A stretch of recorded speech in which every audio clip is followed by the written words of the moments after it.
हमारी second unit complete हो गई थी, जिसमें सेकंड और थर्ड चैप्टर थे कंप्लीट हो चुकी थी। अब है हमारी थर्ड यूनिट, जिसमें हमारे फोर्थ और फिफ्थ चैप्टर है। ठीक है, तो थर्ड यूनिट फोर्थ चैप्टर समघाती रैखिक अवकल समीकरण। ठीक है, देखो नाम से ही पता चल रहा है समघाती रैखिक अवकल समीकरण, यानी समान घात की रैखिक अवकल समीकरण। मैंने आपको बता दिया था कि n घात की रैखिक अवकल समीकरण क्या होती है, वो हमने लास्ट लाइफ में एक्सरसाइज में हमने पढ़ लिया था। ठीक है, अब समघाती यानी समान घातों वाली रैखिक अवकल समीकरण क्या होती है। देखो, माना एक अवकल समीकरण x की power n dny over dxn plus a1 x to the power n minus 1 dn minus 1 y upon dx की power n minus 1 up to an y is equal to q is function of x, जहाँ a1 a2 और an तो क्या है, constant values है, अचर राशि है, और q x का कोई फलन है। ठीक है, यहाँ अगर हम देखें तो यहाँ देखिए जो डिफरेंशियल है n घात का है, जितनी घात का ये डिफरेंशियल है उतनी घात का यहाँ पर क्या है, x का कोफिशिएंट है। यहाँ अगर n घात है तो कोफिशिएंट भी कितने घात का है, n घात का है। ठीक है, यहाँ n माइनस 1 है तो यहाँ भी x का कोफिशिएंट कितनी घात का है, n माइनस 1 घात का है। इसी तरीके से यहाँ पर देखो हर चीज में एक घात का डिफरेंशियल है तो x का कोफिशिएंट भी कितना है, 1 घात का है। आगे बात समझिए, तो यहाँ अगर हम देखें तो जितना ये डिफरेंशियल जितनी घात का शो हो रहा है उसके साथ x का कोफिशिएंट भी उतनी ही घात का है। ठीक है, तो इस प्रकार की जो इक्वेशन होती है, ये इक्वेशन क्या कहलाती है, समघाती रैखिक अवकल समीकरण। तुमने n घात की हमने पढ़ी थी, जिसमें यहाँ से a dn y plus a1 plus a2 plus में वो अचर गुणांकों की रैखिक अवकल समीकरण थी, जिसमें सिर्फ कांस्टेंट वैल्यूज थी। यहाँ चूंकि समघाती पढ़ रहे हैं यानी समान घात की रैखिक अवकल समीकरण है, तो a1 a2 an तो कांस्टेंट वैल्यूज होंगी, लेकिन जितनी घात का डिफरेंशियल होगा उतनी घात में इसके साथ क्या होगा, x का कोफिशिएंट। अगर ये क्यूब है तो यहाँ पर भी x क्यूब होगा। ये नहीं कि यहाँ तो ये d cube y upon dx cube है, या यहाँ पर x स्क्वायर x की पावर 4, यहाँ सिर्फ x क्यूब ही होगा। तो इस प्रकार की जो समीकरण होती हैं, इस प्रकार के अवकल समीकरण ही क्या कहलाती हैं, समघाती रैखिक अवकल समीकरण कहलाती है। क्लियर है। अब है कि इस समघाती रैखिक अवकल समीकरण को हम हल कैसे करते हैं। सॉल्यूशन आपके आगे की तरह से ही मिलेंगे, सिर्फ जो थोड़ा सा डिफरेंस होगा वो मैं आपको यहाँ पे क्लियर करती हूँ। तो देखिए, समघाती रैखिक अवकल समीकरण एक, जिसे हमने इक्वेशन फर्स्ट नाम दिया है, को हम एक अचर गुणांकों वाले रैखिक अवकल समीकरण में रूपांतरित करते हैं, जिसके लिए हम स्वतंत्र चर x को एक नए चर z में परिवर्तित करते हैं।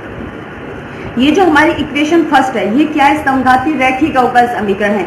इसको हल करने के लिए सबसे पहले हम क्या करते हैं कि जो ये समघाती रैखिक अवकल समीकरण है, इसे अचर गुणांकों के रैखिक अवकल समीकरण में चेंज करते हैं।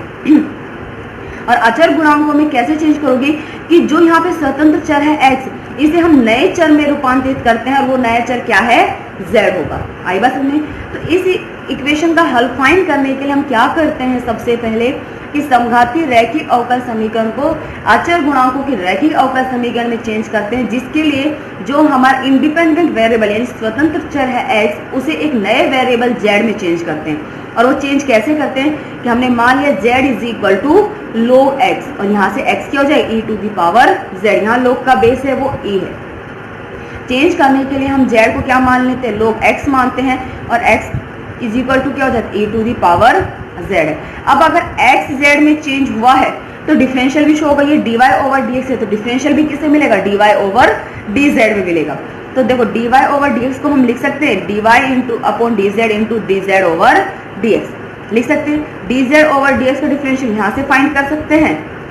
आप इसका डिफरेंशियल कीजिए, इसका जब जैसे आप डिफरेंशियल करोगे तो क्या मिलेगा, dz is equal to dx upon x, तो dz ओवर dx की वैल्यू क्या होगी, 1 अपॉन x। इस x को इधर ले आइए, तो यहाँ अगर आप देखो तो x dy ओवर dx किस में चेंज हो गया, dy ओवर dz में, यही मिला है। इस d ओवर dz को हम लिख सकते हैं कैपिटल D, जो डिफरेंशियल को शो करें dy।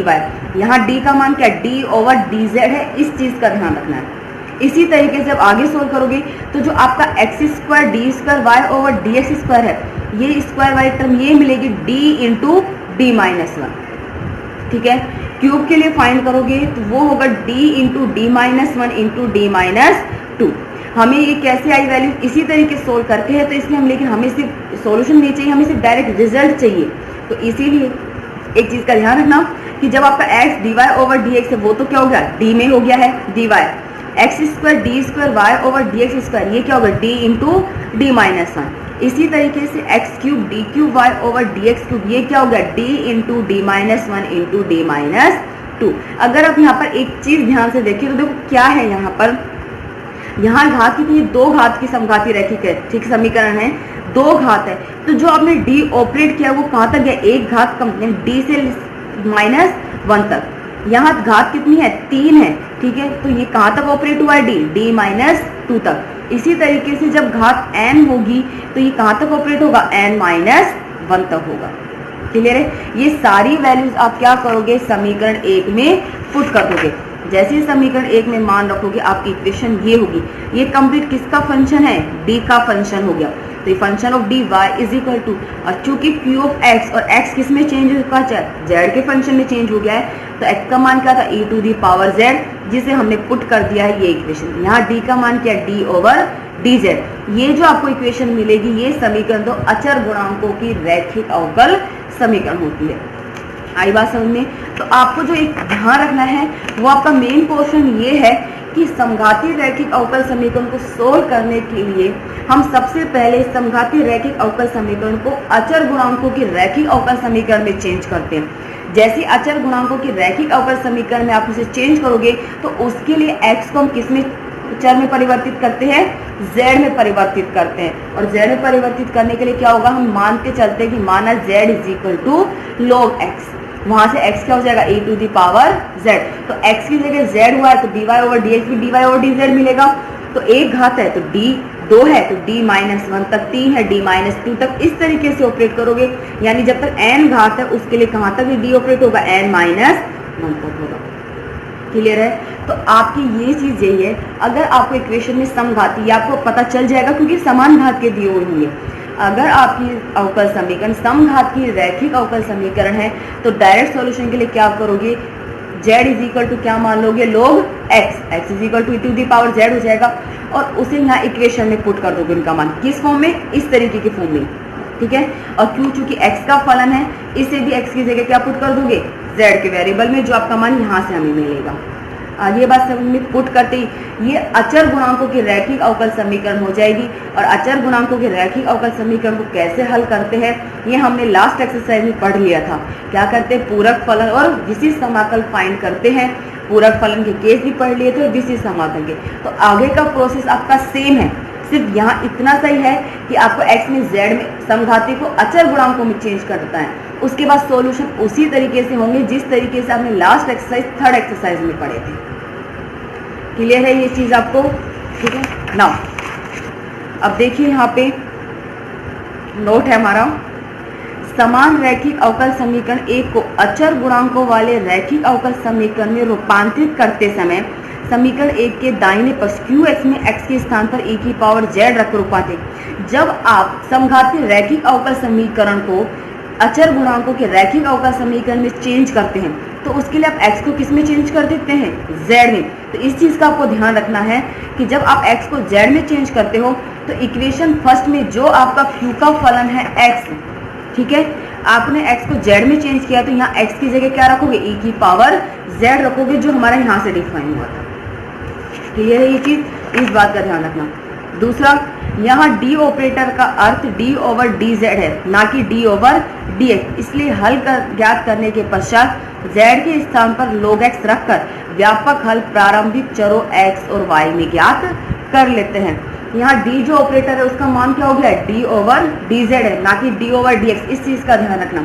तो आप क्या करोगे, पहले उसको हल करोगे, पूरक फलन और विशिष्ट समाकल उसी तरीके से फाइंड करोगे जिस तरीके से आपने लास्ट एक्सरसाइज में किया।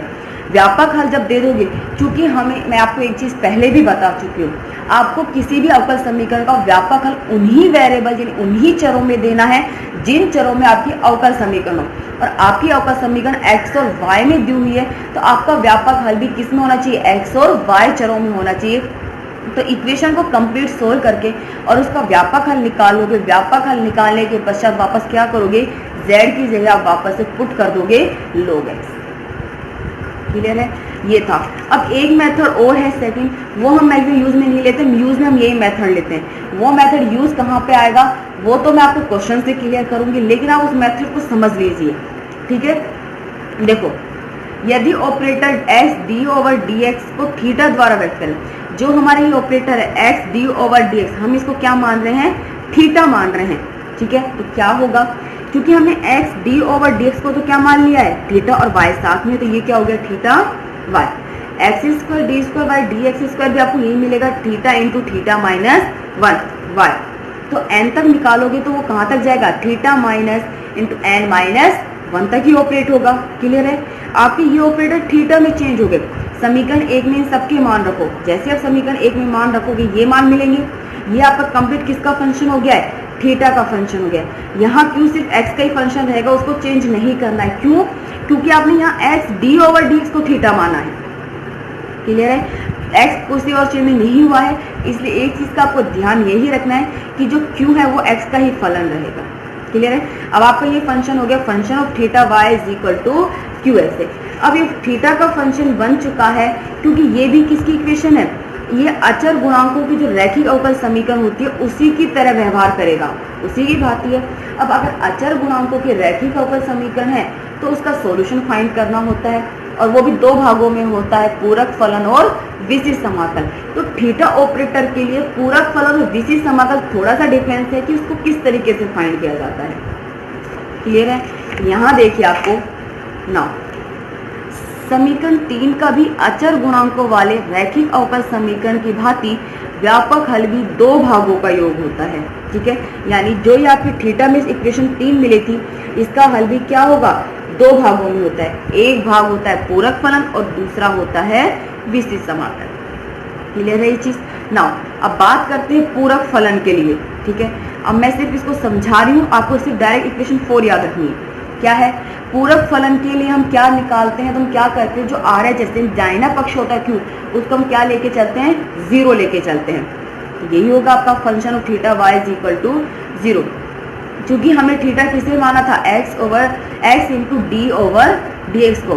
ठीक है, हम मानकर चल रहे हैं कि y is equal to X की जो पावर m है वो क्या है, इस समीकरण का एक हल है। मानकर चल रहे हैं कि y is equal to X to the power m क्या इस समीकरण का हल है। इसका डिफरेंशियल कीजिए आप, तो x के रिस्पेक्ट क्या हो गया, dy ओवर dx, इसका क्या होगा m इंटू एक्स की पावर m माइनस 1। इसको लिख सकते हो x की power m into x inverse, और x इनवर्स को कहाँ जाएगा, अपोन में, उसे इधर ले जाइए। तो ये आपको क्या मिला, x dy over dx is equal to m into X की पावर m। इस ऑपरेटर को आप लिख सकते हो x d over dx into y, और x की पावर m किसकी वैल्यू थी, y की m y operator cancel out, तो आपको x d ओवर dx क्या बचा, m ही तो बचा, और जो किसका ये मान क्या है, थीटा है, यानी थीटा की जगह m आगे बचे। तो यानी पूरक फलन निकालने का रिजल्ट जो हमारा हो रहा है वो ये है कि पूरक फलन निकालने के लिए जो आपका RHS होगा उसे क्या लेके चलोगे, 0 लेकर चलोगे। ठीक है, और आप उसके लिए क्या फाइंड करोगे, सहायक समीकरण ही फाइंड करोगे, जो उसी तरह जो आपकी थीटा की है उसमें थीटा की जगह क्या रख दोगे, m पुट कर दोगे। समीकरण 4 समीकरण 3 की क्या कहलाती है, सहायक समीकरण कहलाती है। ठीक है, तो यानी पूरक फलन ज्ञात करने के लिए आप थीटा की जगह m पुट करके क्या करोगे, उसका सॉल्यूशन निकालोगे। अब थीटा की जगह m पुट करोगे तो आपको क्या मिलेंगे, मूल मिलेंगे। ठीक है, अब मूल हमने मान लिया कि m1 m2 mn क्या है, इस समीकरण 4 के मूल हैं। अब केस यही आते हैं कि मूल वास्तविक और अलग अलग हो, मूल वास्तविक और समान हो, और काल्पनिक हो। सिर्फ ये 3 केस हैं यहाँ पर। उन केसों में पूरक फलन क्या होगा, तो यहाँ देखो पहला केस है कि जब मूल वास्तविक और भिन्न भिन्न हो, कि मूल वास्तविक है लेकिन अलग अलग है, तो पूरक फलन होगा आपका c1 x to the power m1 plus c2 x to the power m2 up to cn xn की पावर n। सो यहाँ पर ये xn यहाँ नहीं आएगा, यहाँ पर आएगा। क्लियर है, जहाँ m1 m2 और mn क्या है, इसके मूल है। क्लियर है, आप इस तरीके से इसका पूरक फलन डिफाइन करोगे। अब है कि अगर मूल वास्तविक और समान हो, उस केस में क्या है, अगर समीकरण 4 के मूल वास्तविक और समान है तो हमने मान लिया कि एक मूल है m1 जो कितनी बार रिपीट हो रहा है, r टाइम्स। अब वो r की जगह 1 2 3 कुछ भी हो सकता है, r टाइम्स अगर रिपीट हो रहा है तो उसका पूरक फलन होगा c1 plus c2 log x up to cr log x r की पावर log x की power r minus 1 into x to the power m1। अगर आप देखो तो आपके उसी के तरीके से है ये, वहाँ e to the power lambda 1 e to the power lambda 2 थे, यहाँ x की पावर मूल चल रहे हैं, ठीक है। रिपीट है तो आपके c1 plus c2x plus c3x और k मूल थे तो कहाँ तक चलते थे, x की पावर k माइनस 1 तक into e to the power lambda x। इसी तरह यहाँ क्या डिफरेंस हो रहा है, x की जगह क्या है log x है, और r बार अगर कोई मूल रिपीट हो रहा है तो ये कहाँ तक ऑपरेट होगा, r माइनस 1 तक ऑपरेट होगा और x की power m1। Is that clear. और तीसरा है कि अगर मूल काल्पनिक है उस केस में पूरक फलन क्या होगा। तो हमने मान लिया कि समीकरण 4 के मूल क्या है, काल्पनिक है, जो है alpha plus minus iota beta, तो पूरक फलन होगा। वहां आप एक ही में डिफाइन करते थे, यहाँ x में डिफाइन करोगे, x to the power alpha into c1 cos beta log x plus c2 sine beta log x। एक चीज को ध्यान रखना, ये पूरक फलन हम किस में फाइंड कर रहे हैं, थीटा ऑपरेटर में। जब हम x d ओवर dx लिए थीटा रखते हैं उस केस में क्या होगा, जो हमने पहले मेथड पढ़ा था z is equal to log x, वो तो उसमें चेंज हो गया था अचर में, और उसका प्रोसेस सोल्व करने का वही है जो हमने पढ़ गया था। ये जो पूरक फलन मैं आपको डिफाइन करवा रही हूँ वो किसके लिए, थीटा ऑपरेटर के लिए डिफाइन करवा रही हूँ, ठीक है। इसलिए, और थीटा ऑपरेटर किस में हम ये ज़्यादा यूज़ में नहीं लेंगे, लेकिन ये यूज़ कहाँ पर आएगा वो मैं आपको जरूर क्लियर करूँगी, क्योंकि एक दो क्वेश्चन ऐसे हैं जो आपके इसी से होंगे, इस चीज़ का आपको ध्यान रखना है ना, ठीक है। ये तो हो गया पूरक फलन फाइंड करना। अब हम क्या फाइंड करेंगे, विशिष्ट समाकल।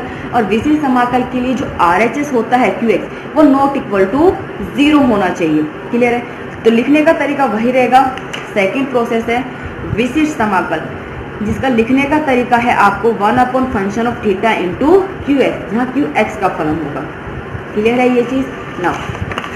अब यहाँ आप एक चीज़ देखिए कि अगर जो मेरा आपका थीटा का फलन है वो क्या है, थीटा माइनस अल्फा। अगर फंक्शन ऑफ थीटा मेरा थीटा माइनस अल्फा है तो विशिष्ट समाकल क्या हो जाएगा, एफ ऑफ थीटा की जगह क्या हो गया, थीटा माइनस अल्फा। ये आपकी रैखिक अवकल समीकरण बनेगी अगर इसे y की जगह हम सोल्व करें, लेकिन जो मैंने आपको लास्ट एक्सरसाइज के मेथड में समझाया था। यहाँ आपको रिजल्ट ध्यान रखना है कि अगर आपका फंक्शन ऑफ थीटा क्या है, थीटा माइनस अल्फा है, तो उसका विशिष्ट समाकल होगा x की power alpha integration of QX x to the power minus alpha minus 1 into dx है। यहाँ अगर आप देखिए तो अल्फा या माइनस में ऑपरेट हो रहा है, जो कि कांस्टेंट वैल्यूज है। अगर ये प्लस होता तो यहाँ ये माइनस हो जाता और यहाँ ये प्लस हो जाएगा। तो अगर आपका function of theta theta minus alpha है तो आपका विशिष्ट समाकल होगा x to the power alpha integration of QX into x to the power minus alpha minus 1 dx, clear है। दूसरा कि अगर मेरा QX क्या है, x की पावर m है, कि जो मेरा x का फलन दिया हुआ है कि वो क्या हो, x की पावर m हो, तो विशिष्ट समाकल क्या होगा। पहला केस देखिए, इसमें लिखोगे आप इसी तरीके से 1 upon function of theta into x to the power m। क्या करोगे इसका विशिष्ट समाकल फाइंड करने के लिए, थीटा की जगह क्या पुट कर दोगे, ये m पुट कर दोगे। कंडीशन कि जब m पुट करते हो तो वो क्या होना चाहिए, नॉट इक्वल टू 0 होना चाहिए। आगे बात समझ में। तो जब QX x की पावर m है तो आप क्या करोगे, उसका विशिष्ट समाकल निकालने के लिए थीटा की जगह क्या पुट कर दोगे, m पुट कर दोगे। कंडीशन ये है कि जो आपका फंक्शन ऑफ m बनेगा वो नॉट इक्वल टू 0 होना चाहिए, क्लियर है। दूसरा कि जब आपने थीटा की जगह m पुट किया और आपका फंक्शन ऑफ m क्या बन रहा है, 0 हो रहा है। तो अगर फंक्शन ऑफ m 0 हो रहा है उस केस में विशिष्ट समाकल होगा x to the power m upon में साई m log x की पावर r अपॉन फैक्टोरियल। ये साई m तो आप समझ ही गए होंगे, जो फैक्टर बनाओगे जो 0 नहीं हो रहा है वो, और जो 0 हो रहा है उसके लिए क्या है, log x की पावर r अपॉन में फैक्टोरियल r। ये थे थीटा ऑपरेटर के लिए पूरक फलन और विशिष्ट समाकल कैसे फाइंड किए जाते हैं। तो यहाँ आपके दो मेथड थे। मैक्सिमम मेथड हम वही लेंगे कि जो समघाती रैखिक अवकल समीकरण है उसे अचर गुणांकों के रैखिक अवकल समीकरण में चेंज करते हैं। और उसके लिए हम क्या करते हैं, z इज इक्वल टू हम मान लेते हैं log x। जैसे ही z is equal to log x आप मानोगे, z is equal to log x मानते ही आप वहाँ पर ऑपरेटर में पुट कर दोगे, डायरेक्ट पुट करोगे। एक्स क्यूब है तो d-2 तक, स्क्वायर है तो d-1 तक, क्लियर है। वो पुट करती आपकी पूरी इक्वेशन किसमें चेंज जाएगी, अचर गुणांकों की रैखिक अवकल समीकरण में। उसके बाद आपको सॉल्यूशन उसी तरीके से फाइंड किया जैसा आप पहले करते आए हो, पूरक फलन निकालोगे और विशिष्ट समाकल केस भी वही होंगे। सिर्फ इतना डिफरेंस होगा कि जो डी ऑपरेटर है उसकी जगह क्या यूज है, डी ओवर dx है, इसलिए जब आप सॉल्यूशन दोगे तो इस चीज़ का ध्यान रखना कि x की जगह पहले z चलेगा, z की तरह, और बाद में उसका व्यापक हल निकालोगे। और व्यापक हल निकालने के लिए क्या करोगे, जो y इक्वल टू पूरक फलन प्लस विशिष्ट समाकल निकालोगे उसमें आप पुट कर दोगे z की जगह log x पुट करोगे डायरेक्ट। क्लियर है? तो आपको उसी तरीके से अब जो दूसरा थीटा ऑपरेटर है, इसे ये हम कहाँ यूज लेंगे वो मैं आपको क्वेश्चन से क्लियर हो जाएगा किसे, लेकिन ये उसके पूरक फलन है और ये विशिष्ट समाकल है। क्लियर है? तो आप इसे अच्छे से पढ़ लेना, समझ लेना। नेक्स्ट लेक्चर में हम इसके क्वेश्चंस डिस्कस करेंगे, लेकिन अगर उससे पहले अगर आपका इनमें कोई भी डाउट हो, कोई भी प्रॉब्लम मेथड नहीं आया तो आप मुझे बता देना, मैं आपको फिर से रिपीट करा दूँगी। क्लियर है?